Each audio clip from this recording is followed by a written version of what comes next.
High, আমি doctor Riya. আজকের আমাদের ডিসকাশন খুব ইম্পর্ট্যান্ট একটা টপিক নিয়ে, যদিও প্রতিদিন মিডিয়াতে এ ব্যাপারে কথা হচ্ছে, নানান ডাক্তারবাবুরা পরামর্শ দিচ্ছেন, কিন্তু তবুও এখনও মানুষের মধ্যে কিন্তু বিভ্রান্তি কাটেনি। এখনও মানুষের নানান কোয়ারিজ, কিছু কিছু জায়গায় বেসিকে গণ্ডগোল। তাই জন্য আমি আজকের এই খুবই গুরুত্বপূর্ণ ভিডিওটা বানালাম, সেটা হচ্ছে যে ভ্যাকসিন নিয়ে, কোভিড ভ্যাকসিন নিয়ে।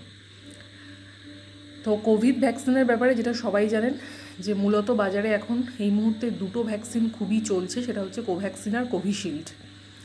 আর স্পুটনিক ভি কিছু কিছু জায়গায় দেওয়া হয়েছে, তবে আমরা বেশি কথা বলবো কোভিশিল্ড এবং কোভ্যাক্সিন নিয়ে, যেহেতু মোটামুটি আমাদের আশেপাশে এগুলোই আমরা কিন্তু বেশি নিচ্ছি, মানে বেশি মানুষ নিচ্ছেন।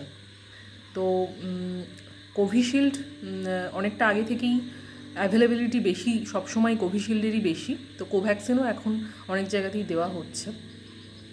তো কী টাইপের ভ্যাকসিন, কে তৈরি করেছিল, এসব নিয়ে বেশি আমি বলে টাইম নষ্ট করছি না। নাকি আমার হচ্ছে মেন পয়েন্টগুলো, কোথায় নেব কোথায় নেব না, কোন কোন কন্ডিশনে কশাস থাকবো, এগুলোই হচ্ছে আজকের মেন আলোচনা। তো ফার্স্ট আমি যেটা যে বিভ্রান্তিটা নিয়ে বলবো, সেটা হচ্ছে যে ইন্টারভাল নিয়ে। ইন্টারভালটা প্রথমে ছিল 4 উইকস। আমি কোভিশিল্ডের কথা বলছি, কোভ্যাক্সিনের ক্ষেত্রে এটা ফিক্সডই আছে 4 উইকস, কিন্তু কোভিশিল্ডের ক্ষেত্রে প্রথমে ছিল 4 উইকস। আমি নিজে যখন নিয়েছি, আমি 4 উইকসের ব্যবধানে নিয়েছিলাম। তো আমি সেই একদম প্রথম দিকে ফেব্রুয়ারিতে নিয়েছি ফার্স্ট ডোজ। তো তখন আমরা 4 উইকসের ব্যবধানে নিয়েছি। তারপরে হলো 6 to 8 উইকস, তারপরে হলো 8 to 12 উইকস, এখন চলছে 12 to 16 উইকস। এবার এটা নিয়ে যেটা বলার, সেটা হচ্ছে যে কেন এটা হচ্ছে। দেখুন, একটা ব্যাপার হচ্ছে যে যেটা আপনারা সবাই বলছেন, যে এটা বলাটাও খুব স্বাভাবিক, যে ভ্যাকসিনের সাপ্লাই নেই বলে এরকম করে ইন্টারভাল বাড়ানো হচ্ছে। সেটা তো একদম ঠিক কথা, তবে এটা তো আপনি হলেও করতেন না। যদি দেখা যায় যে সেম ভ্যাকসিন আমি ইন্টারভাল বাড়িয়ে দিলেও আমার এফেক্টিভিটি সেম থাকছে, সেখানে আমি এতগুলো মানুষের কাছে ব্যাপারটাকে ইজিলি অ্যাভেলেবেল করার জন্য বা ওয়াইডলি অ্যাভেলেবেল করার জন্য আমি তো অবশ্যই চাইবো যে বেশি গ্যাপে দিতে, তাহলে আমি বেশি মানুষকে কভার করতে পারবো। এটা তো ইকোনমিক্যালি অ্যাডভান্টেজ তো আছেই, তো সেটাতে অসুবিধা কিছু নেই। এবারে আমাদেরকে মেন খেয়ালটা রাখতে হবে যে এফেক্টিভিটিটা থাকছে কি না। তো এই যে ইন্টারভ্যালটা বাড়ানো হয়েছিল 4 উইকস থেকে 6 to 8 উইকস, এটা কিন্তু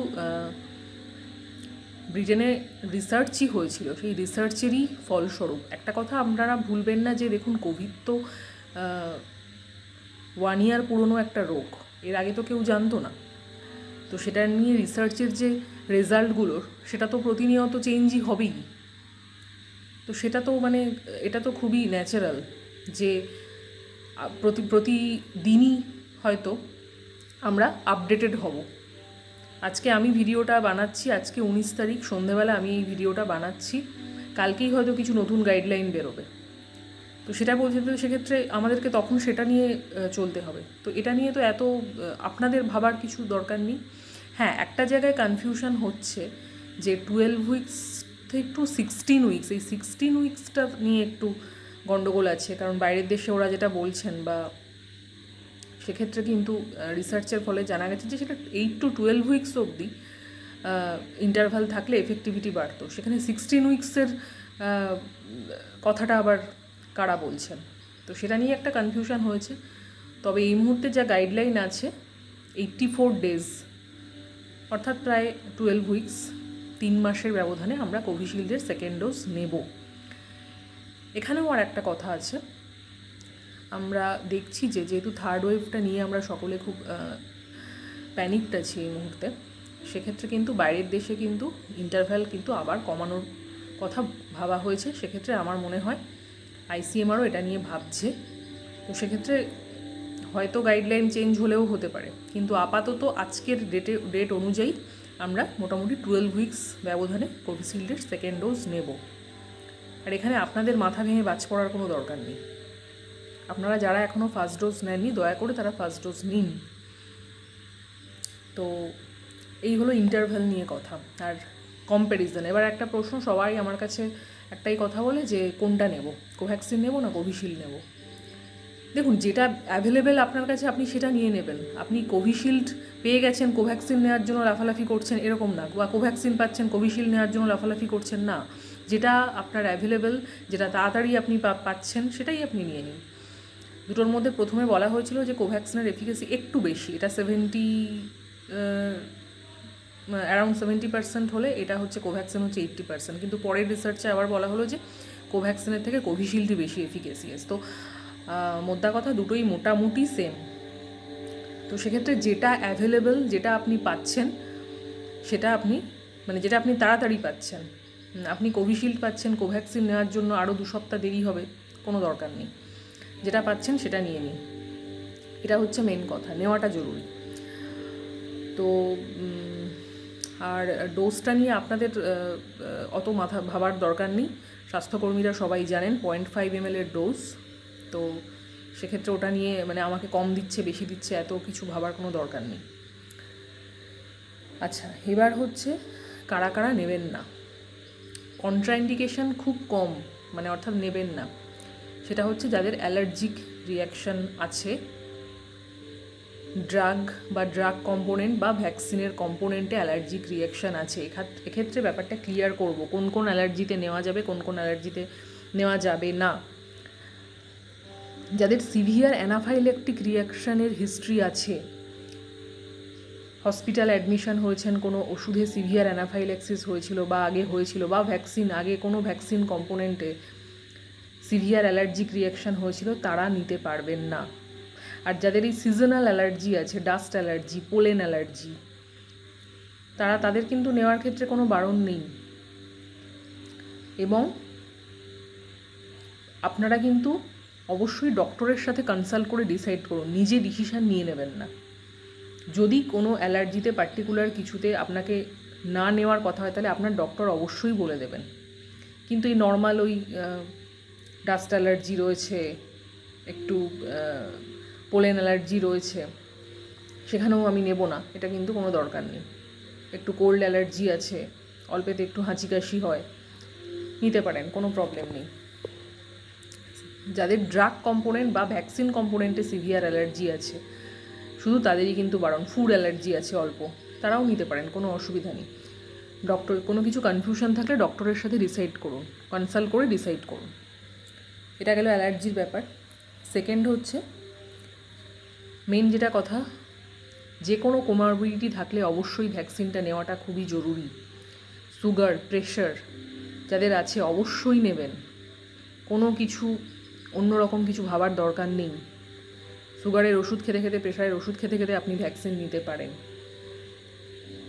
আর একটা যেটা মেন কথা, যেটা মোদ্দা কথা, যে আপনার যেদিন ভ্যাকসিন নেওয়ার স্লট রয়েছে তার 1-2 দিন আগে থেকে জ্বর হচ্ছে, বা ওই সময় আপনার শরীরটা খুব খারাপ, ভেতরে কিছু ইনফেকশন হচ্ছে বলে মনে হয়েছে, বা কোনো জ্বর, শরীরটা ম্যাজম্যাশ করছে, ভালো লাগছে না, গা হাত পা ব্যথা ব্যথা, এখন বর্ষাকাল, এটা প্রায়ই হচ্ছে, তো এই সময়টা আমার মনে হয় অ্যাভয়েড করাই ভালো।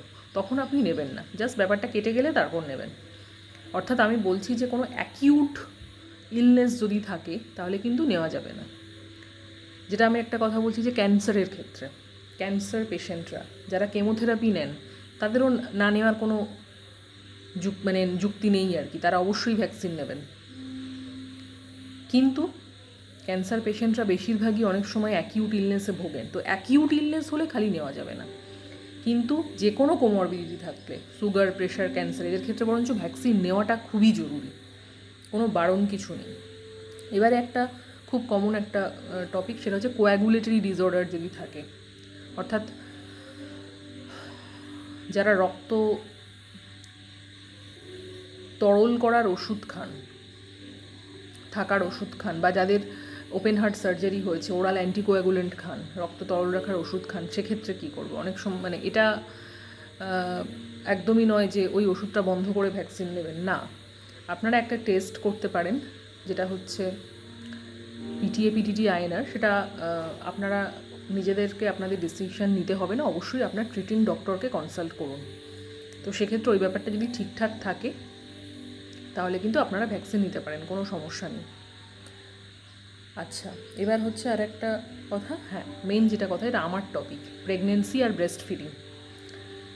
দেখুন, ব্রেস্ট ফিডিংয়ে একদম রিসেন্ট গাইডলাইন হচ্ছে ব্রেস্ট ফিডিং মায়েরা বা যারা ডেলিভারি হয়ে গেছে, ইমিডিয়েটলি আফটার ডেলিভারিও আপনি ভ্যাকসিন নিতে পারবেন। ইমিডিয়েটলি মিনস ডেলিভারি 2-3 দিন পর আপনি ভ্যাকসিন নিয়ে নেবেন, মানে নেওয়াটা খুব জরুরি। আমরা কিন্তু দেখেছি ফার্স্ট ওয়েভের তুলনায় সেকেন্ড ওয়েভে মায়েরা বেশি অ্যাফেক্টেড হয়েছেন, প্রেগনেন্ট মায়েরা। অ্যাকচুয়ালি প্রেগনেন্সিতেও ভ্যাকসিনটা নিরাপদই, বাট আমাদের দেশে এখনও এই গাইডলাইনটা আসেনি, সুতরাং আমরা এই মুহূর্তে প্রেগনেন্টদের রেকমেন্ড করছি না। But lactating mother, breast feeding মাদাররা ভ্যাকসিন নিতে পারেন এবং নেওয়াটা জরুরি। তো এটা একটা কিন্তু খুব গুরুত্বপূর্ণ কথা, এখানে কিন্তু কোনো কনফিউশন নেই। তো আমার মনে হয় ICMR প্রেগনেন্সিতে ভ্যাকসিনেশনের কথাটাও ভাববে, কারণ বাইরের দেশ কিন্তু সেটাকে অ্যালাউ করছে। তার কারণ এটা ইনঅ্যাক্টিভেটেড ভ্যাকসিন, এখানে কোনো কিছু সমস্যা হওয়ার কথা নয়, লজিক তাই বলছে। তো সেক্ষেত্রে আমি নিজেও গাইনিকোলজিস্ট হিসেবে চাইবো যে প্রেগনেন্টদেরকে দিতে, বাট এটা আমরা গভর্নমেন্ট অফ ইন্ডিয়ার উপরে ছেড়ে দেব। নতুন গাইডলাইন আসলে আমরা সেটা সেইভাবে ভাববো। আপাতত আমাদের যা গাইডলাইন আছে, ল্যাকটেটিং বা ব্রেস্ট ফিডিং মাদাররা কিন্তু ভ্যাকসিন অবশ্যই নেবেন, মানে আমরা কিন্তু রেকমেন্ড করছি। আচ্ছা, যারা ইনফার্টিলিটিতে ভুগছেন, যারা বেবি নেওয়ার চেষ্টা করছেন, এখনও কনসিভ করেননি, তারা অবশ্যই তাড়াতাড়ি আগে ভ্যাকসিনটা নিয়ে নিন, কোনো অসুবিধা নেই। আর অন্য কোনো ভ্যাকসিনের সাথেই ভ্যাকসিন নেব কিনা, খুবই কমন অনেকের রেবিস, অ্যান্টি রেবিস ভ্যাকসিন নিতে হচ্ছে, কুকুর বা বিড়ালে কামড়েছে। মোটামুটি কিন্তু 1 মাসের ব্যবধানে ভ্যাকসিন নেওয়া যেতে পারে, সেটা 1 মাসটা থেকে 14 দিনও হতে পারে। সুতরাং ডক্টরের সাথে পরামর্শ করে আপনি অবশ্যই কোভিড ভ্যাকসিনটা নেবেন। তো আমি বলছি যে আমি যে জায়গাগুলো বললাম সেগুলো ছাড়াও অনেক সময় আরও কিছু কোয়ারিজ থাকে, আমি মোটামুটি সবটা হয়তো এখন মনেও পড়ছে না। কমার্সে নানান ধরনের এরকম প্রশ্ন পেয়েছি, মোটামুটি যেগুলো কমন টপিক সেগুলো আমি বলে দিলাম। বাট যদি কোনো কনফিউশন থাকে আপনার, তাহলে আপনি অবশ্যই ডক্টরের সাথে কনসাল্ট করে ডিসাইড করুন, নিজে ডিসিশন নিয়ে নেবেন না। আচ্ছা, এবার কোভিড হলে এখন যা গাইডলাইন, রিকভারির সময় থেকে, অর্থাৎ যবে থেকে আপনি কোভিড নেগেটিভ হচ্ছেন তার 3 মাস পরে আপনি ভ্যাকসিনের ডোজ নিতে পারেন। তো সেক্ষেত্রে যদি কোভিশিল্ডের বা কোভ্যাক্সিনের ফার্স্ট ডোজের পরে আপনার কোভিড হয়েছে, সেক্ষেত্রে আপনি কিন্তু এখনও যা গাইডলাইন আছে এর 3 মাস পর, সুস্থ হওয়ার 3 মাস পরে আপনি সেকেন্ড ডোজটা নেবেন, বা যারা প্রথম ডোজও নেননি তারা কোভিড থেকে সুস্থ হওয়ার 3 মাস পর আপনারা নিতে পারবেন। তো এই মোটামুটি আলোচ্য টপিকগুলো। মোটামুটি তাহলে আপনারা মেন যেটা আমার মনে হয় আজকের ভিডিও থেকে যেটা মেন কথা, মানে সার কথাটা উঠে আসছে, সেটা হচ্ছে ভ্যাকসিন নেওয়াটা খুব জরুরি। আর কোনো জায়গায় কনফিউশন থাকলে ডক্টরের সাথে কথা বলুন, ভ্যাকসিন না নেওয়ার ডিসিশানটা নিয়ে নেবেন না। তো এই হলো ব্যাপার। তাহলে আপনারা যারা এখনও আমার চ্যানেল সাবস্ক্রাইব করেননি তারা অবশ্যই সাবস্ক্রাইব করুন, ডক্টর রিয়াজ রেজিমেন।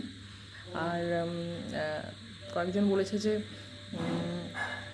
আগের ভিডিওগুলোতে একটু একটা কিছু প্রবলেম ছিল, একটু মানে ব্যাকগ্রাউন্ড বা ঠিকঠাক করতে। অ্যাকচুয়ালি এটা পসিবল হয় না, কারণ আমি ভিডিওগুলো বানাই একদম কাজের মধ্যে থেকে। শুধু ইউটিউব ভিডিও বানানোর জন্যই ভিডিও বানাচ্ছি তা নয়, মেনলি আপনাদের কাছে এই কথাগুলো পৌঁছে দেওয়ার জন্য ভিডিওটা বানানো। এখন যেরকম বাড়িতে আছি, হয়তো ভালো ব্যাকগ্রাউন্ড আছে, কিন্তু সবসময় সেটা হয় না, বেশিরভাগ সময় হসপিটালে বসে ভিডিও বানাই, ঠিক আছে, এটা হচ্ছে মেন। তবে নেক্সট একটা খুব সুন্দর ইভেন্ট আছে, একটু সারপ্রাইজই আপনাদের জন্য। 1 জুলাই ডক্টরস ডেতে কিছু স্পেশাল কিছু ইভেন্ট নিয়ে আসছি। নমস্কার।